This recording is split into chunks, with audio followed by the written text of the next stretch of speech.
సరే తెస్తే రాష్ట్రం దివాళా తీస్తే ప్రెసిడెంట్ పెట్టేస్తారు పోతుంది. 2014లో అనుభవం అధికారంలోకి తీసుకొచ్చింది అన్నారు. 2019లో మీరు ఒక్కసారి అవకాశం ఇవ్వండి అని అన్నారు. ఒకసారి ఇది ఈ మేనిఫెస్టోని చూపెట్టి కానీ ఈసారి ఇవి అమలు జరిపిన తీరులో నాకు ఒక అవకాశం ఇవ్వండి, నేను వచ్చి దీన్ని అమలు జరుపుతాను, మీరు నన్ను నమ్మండి, నేనేం తప్పు చేస్తే నాకు ఇవ్వద్దు అని చెప్పారు. జరిపాం కాబట్టి మళ్ళీ మేము అడుగుతున్నాం.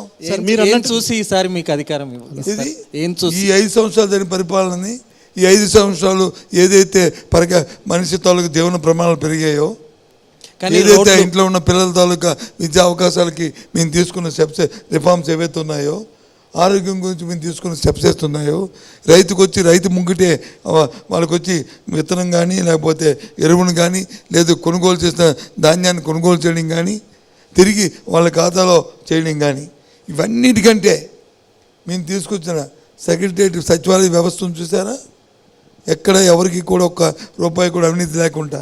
సార్ మీరు అందులో చేసినవన్నీ స్పష్టంగా చెప్తున్నారు సార్, కానీ చేయను కూడా ఉన్నాయి. 99% చేసామని మీరు చెప్తున్నారు. అందులో జాబ్ క్యాలెండర్ కావచ్చు, మద్య నిషేధం కావచ్చు, డిఎస్సి ఎక్కడ అనేటువంటి ప్రశ్నించే విమర్శలకు మీరు ఎలాంటి సమాధానం చెప్తారు సార్?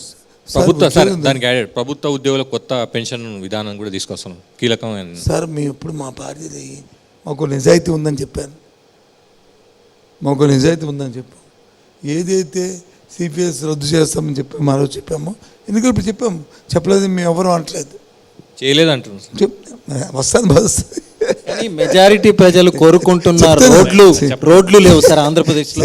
ఉండి మరి చెప్పొద్దు, దాన్ని వదిలిమంటే వదిలేస్తాను. చెప్పండి.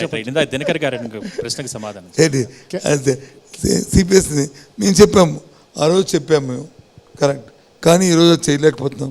అందుకని దానికంటే మెరుగైన గ్యారంటీ స్కీమ్ తీసుకొస్తున్నాం, మమ్మల్ని అర్థం చేసుకోండి అని ఉద్యోగ సంఘాలతో 10 దఫాలు మీటింగ్ని పెట్టి సమావేశం పెట్టి వాళ్ళు ఒప్పించి మేము చేశాము ఈ కార్యక్రమాన్ని. అటు పైన కేంద్రం నుంచి దానికి తగ్గ లేదు ఒత్తిడి ఉంది, దాని మీద ఈ కార్యక్రమం ఉంది, దీనివల్ల వచ్చి రాష్ట్రాలు వచ్చి దీనివల్ల మేము కూడా ఆలోచన చేశాము, ఇది మంచి సంప్రదాయం కాదనుకుంటున్నాం. అందుకనే దీన్ని పెద్ద మనసుతో అర్థం చేసుకోవాలని వాళ్ళు అడిగి దాన్ని వచ్చి దాన్ని జీపీఎస్కి తీసుకొచ్చాం, గ్యారంటీ స్కీమ్ తీసుకొచ్చాం. మేము అనలేదే మేము అనలేదని చెప్పలేదే. ఇక డిఎస్సికి సంబంధించి మా ప్రభుత్వం వచ్చిన తర్వాత 18,200 పోస్టుల్ని 18,200 మేము వచ్చిన తర్వాత అధికారంలోకి వచ్చిన తర్వాత మేము మా ప్రభుత్వం సంతకం పెట్టి వాళ్ళకి వచ్చి వాళ్ళ ఉద్యోగ ఉత్తర్వులు ఇచ్చాం. అది టీడీపీ ఇచ్చిన నోటిఫికేషన్ కదా సార్? ఏం చెప్తామండి, టీడీపీ 1 సంవత్సరం అది వాళ్ళ ఇంట్లో కొట్ట ఇది. వాళ్ళు 2018లో ఇచ్చిన నోటిఫికేషన్కి మీరు భర్తీ చేశారు. మీరు మొన్న ఫిబ్రవరిలో 6,100 2018లో నోటిఫికేషన్ ఎందుకు ఇవ్వాలి?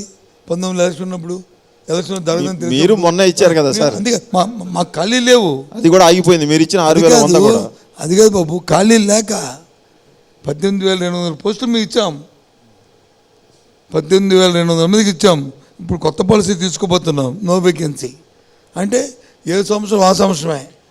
ఏది వేకెన్సీలో 100 వచ్చినా 50 వచ్చినా ఆ జిల్లాలో ఏ వస్తే ఆ జిల్లా